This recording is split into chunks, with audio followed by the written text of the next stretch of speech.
Good afternoon. First at 4, a Victorian man has been tasered 9 times in a brief but brutal assault by a Victoria police officer captured in newly released body cam vision. Live now to Jacqueline Stanley. Jack, the senior constable, has been sentenced.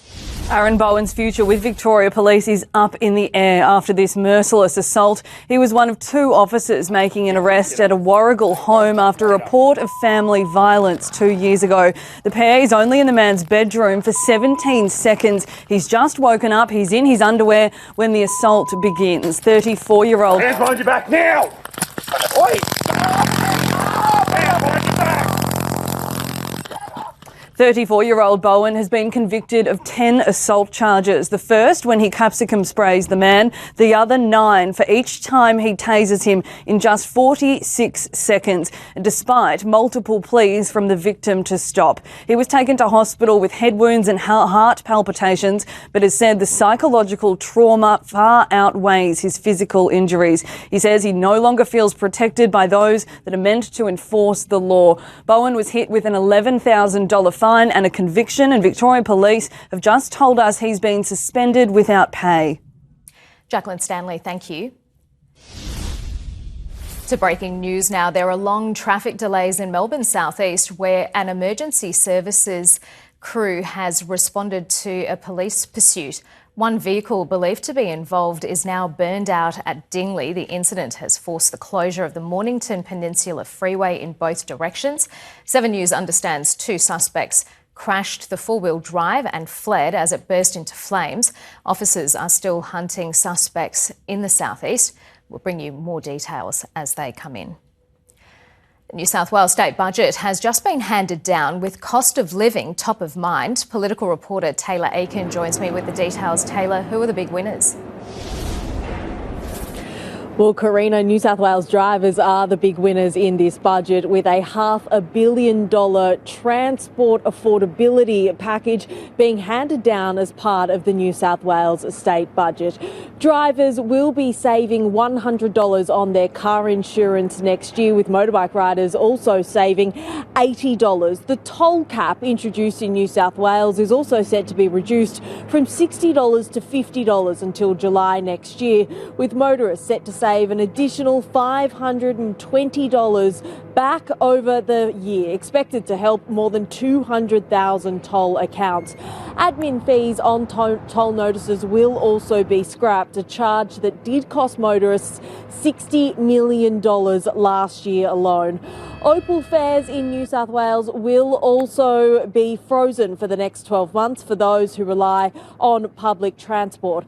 No real cash handouts in this budget, with the exception of 120,000 public sector workers. They will receive a cost of living allowance of $1,000. That is because inflation reached over 4%. That was a measure introduced after the COVID pandemic. So, Taylor, who missed out? Well, it's a bit of a mixed bag, Karina, but one of the big losers in this budget is small businesses. Small businesses had been hoping for reform regarding payroll tax, which would see them pay over $1 billion to the New South Wales government over the next 4 years. But another mixed bag is the budget bottom line. This is Daniel Mookie's 4th and final budget of this term, predicting a worse than expected deficit next financial year before a razor-thin surplus of $1.1 billion the following financial year. But even the Treasurer admits it will be walking a thin line in order to achieve that surplus, with the opposition accusing him of being small-minded. Lots of things need to go right for New South Wales to return to surplus. In the past year, we've already been buffeted by a massive oil shock and a changed interest rate outlook. It is a budget that lacks vision. In fact, their vision is so bad they need to go to Specsavers. New South Wales opposition leader Kelly Sloan will have her chance to deliver her alternative budget on Thursday. Taylor Aiken, thank you. Victoria's fiery underworld war has flared up again, with arsonists targeting 2 more businesses. As Jordan Quinn reports, specialist police are investigating any connections to the state's tobacco wars. Police are investigating 2 fire bombings overnight, one in Melbourne, the other in country Victoria. Here in Warragul, this convenience store was hit just after midnight. It has now been completely gutted. We've been told the shop sold tobacco, which police will certainly be investigating. But this blaze has forced the closure today of the physio next door, leaving the owner furious. It is pretty frightening, and it's just disappointing that this has come to Warragul.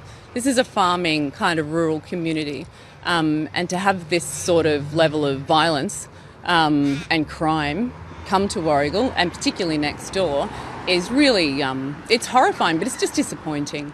In a separate attack around the same time in Melbourne's north, a barber shop was also hit. Security video shows a car pull up outside. One hooded figure emerges, then shortly after, the shop is set alight. The car then took off, leaving firefighters to battle the blaze. You know, they got their own wars and battles, and it's come to our street. We don't like it. It happened. You got to wear it. As of this afternoon, no arrests have been made. Detectives are still hunting for those responsible in both attacks. Labor and the Greens have struck a deal to get the government's controversial tax changes through Parliament. The deal-making comes as One Nation continues to enjoy strong polling. James Carmody is in Canberra with the details. Good afternoon. The government's changes to capital gains tax exemptions will pass the Senate with support from the Greens after Labor agreed to an amendment preventing people from using self-managed super funds to purchase investment properties. Now, this is an important change in its own right, but it also reflects the realities of a Senate where nobody has the numbers on their own. Labor also agreeing to a Greens request to extend an inquiry into its NDIS changes by another 8 weeks, a delay Mark Butler says will cost taxpayers a few $100 million. We think reform is urgent and needs to be considered by the Parliament immediately after this report is delivered on the 14th of August. And we will use that time to continue to build momentum to see this bill scrapped entirely. The Prime Minister also today again dismissing calls from Pauline Hanson for Australia to embrace a monoculture. Japan has a monoculture, so what's wrong with Australia have a monoculture? Modern Australia is not a monoculture, and it never has been. Senator Hanson emboldened by yet more strong polling results for One Nation. We'll have full details in 7 News at 6.